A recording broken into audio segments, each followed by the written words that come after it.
welcome. This is a special edition of the Money Show, Ye Diwali, Muskan Wali. And the Money Show is your one-stop destination for all your personal finance queries. And on this Diwali special, we have a very powerful lineup where we'll be talking about the coming Diwali and the top picks for you. Also, at the same time, we'll be talking to our experts and explaining our viewers as to what kind of strategy or profit-making strategies that can be adopted for their portfolio. We will also throw upon the counter to get your mutual fund portfolio queries answered by our expert. And in case you want to send us your queries, you can WhatsApp your questions on 865-797-4571. You can also email us your queries on themoneyshow@etnow.tv. All right, so on this special Diwali edition, let's decode the market movement and investment strategies. Today with me, I have Sunil Subramaniam, MD, CEO, Sundaram Mutual Fund. Sunil, good evening and a very happy Diwali to you, and in fact a very happy Muskan Wali Diwali to you. Happy Muskan Wali Diwali to you and to all your subscribers and viewers. All right, so let's talk about why is this Diwali this year a Muskan Wali Diwali? If I have to ask you to put up a reason, from the market's perspective, how would you explain that? I would explain that there's nothing that's disturbing. On the contrary, there's a reinforcement of the India growth story with GST collections continuing to rise, government's fiscal situation looking okay. And I think the opinion polls also showing that the 2024 parliamentary election will most likely see a return of this government to power, which means continuity of economic policy, continuity of the infrastructure spend. So good economic news ahead of this Diwali. That's good news. The second aspect is that for foreign flows, we just come to Diwali on the back of September and October, seeing massive outflows from FIIs, close to 40,000 crores. But most recently, from the beginning of November, what we've seen is that unexpectedly, oil prices, instead of going past the $9,500 mark, which the expectation of which led to the outflows, actually have stabilized and actually dropped now to low 80s. The reason for this is that what was seen as a huge demand supply shortfall in the winter is being toned down because I think the US lifted Venezuela sanctions, is probably buying more oil from Venezuela, and hence US demand supply situation is turned favorable for oil. Second, Chinese exports being slowed down, indicative of a slightly weak manufacturing, which means oil demand will be less. So this is good news for India because of all the emerging countries, India is the one which imports 83% of its oil. So this recent drop in the oil prices will lead to a slowdown of FI outflow, and if maybe some FI flows starting to come in. So Diwali can be a Muskan Wali Diwali because the delayed Diwali means that the festive season is only now starting in terms of the consumer durables, auto, housing kind of sectors. And so the next quarter numbers will hopefully show a very robust consumption output, and which should lead to better valuations for that sector. So I think overall lots of good news in the pipeline.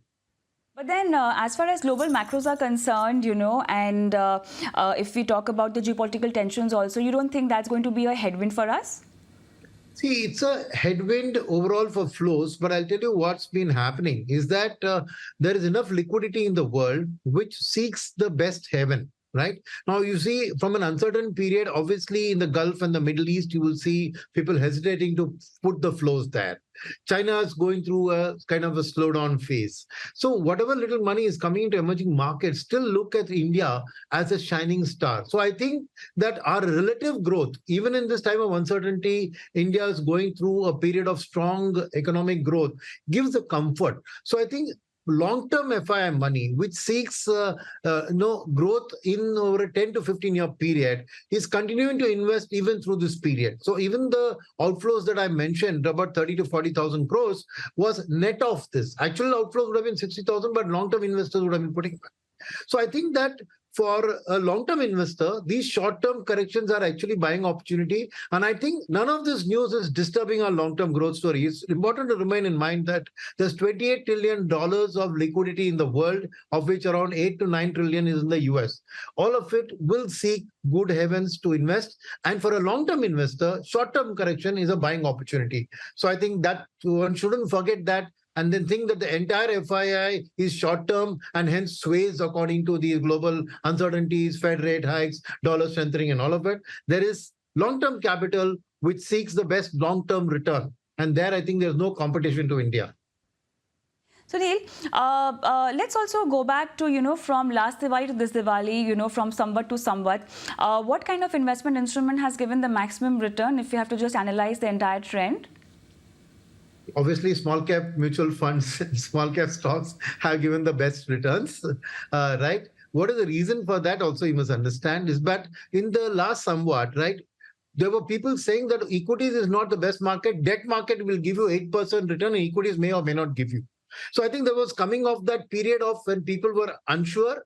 But what has subsequently happened is that since last Samvat, you saw oil prices trending down. And so though in January of last year, you saw FI outflows, and that came down sharply in February. And from March to September, you saw strong FII inflows. Now, naturally, this made the large cap segment go up. But what happened was mutual fund managers reallocated their portfolios when they saw large cap valuations and prices going up. They liquidated large caps and moved into mid and small caps. So this was the first step. The second step was that we saw significant amount of FII money coming into mid cap. So some mid cap stocks were also sold to those FIIs, and that money got diverted into small caps. And the third is that the sharp increase in inflows into small cap schemes by investors. So if you see over the last 2 years, the folios in small cap mutual funds have gone up from 50 lakhs to 1.3 crores.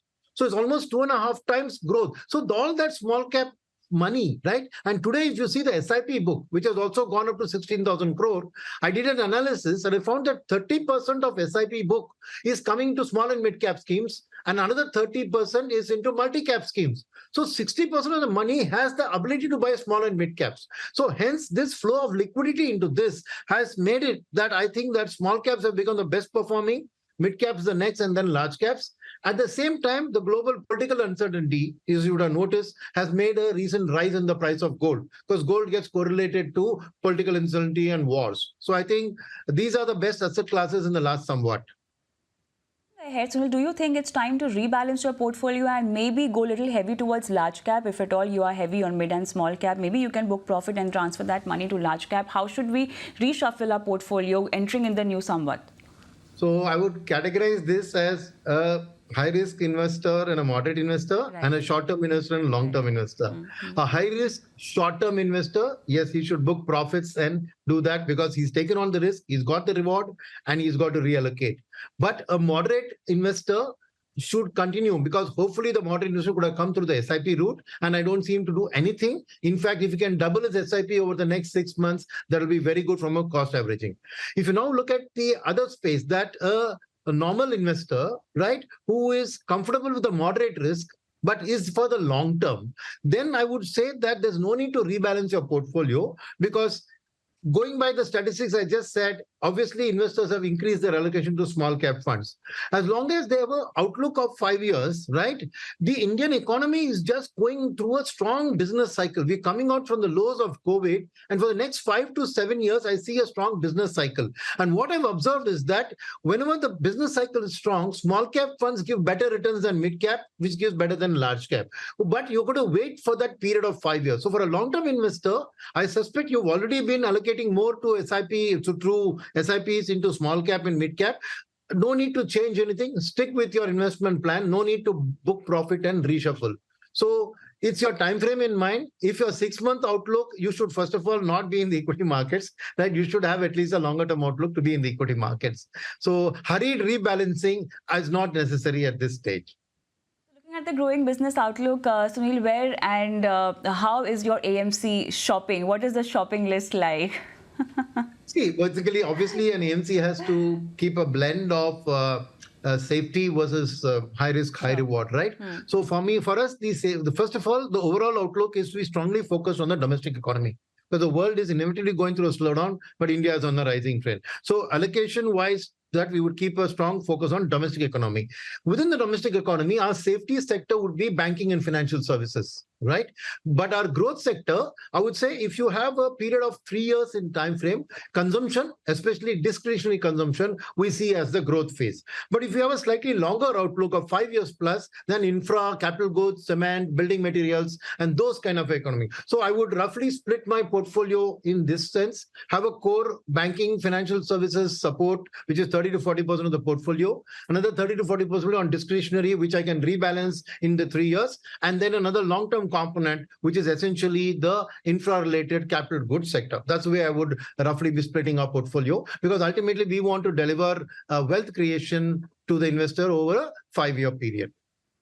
Let's also talk about the festival of elections, okay? A lot of freebies announcements coming along, and not to forget the kind of food subsidy pressure that we might also see. How do you analyze this entire scenario in terms of liquidity and market trajectory?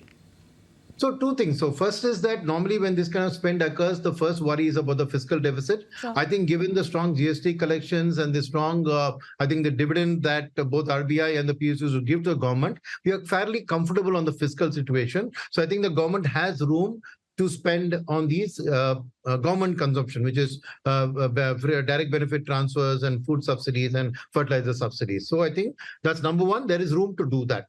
Two is, will the government do it? Yes, I think today also they've announced the extension of the food subsidy. They will do, because the past recent elections, if you see, have been won by parties making a lot of promises. I'm not going to go into specific names, but you are seeing that trend, and even in the current state elections, that trend is coming through. So I think the government has no choice but to cater to that, because that's a public demand. So you will see an increasing amount of money being spent through the consumption basket. So the liquidity in the economy, obviously RBI will support the government in terms of enabling this liquidity, will mean a strong bounce back in consumption.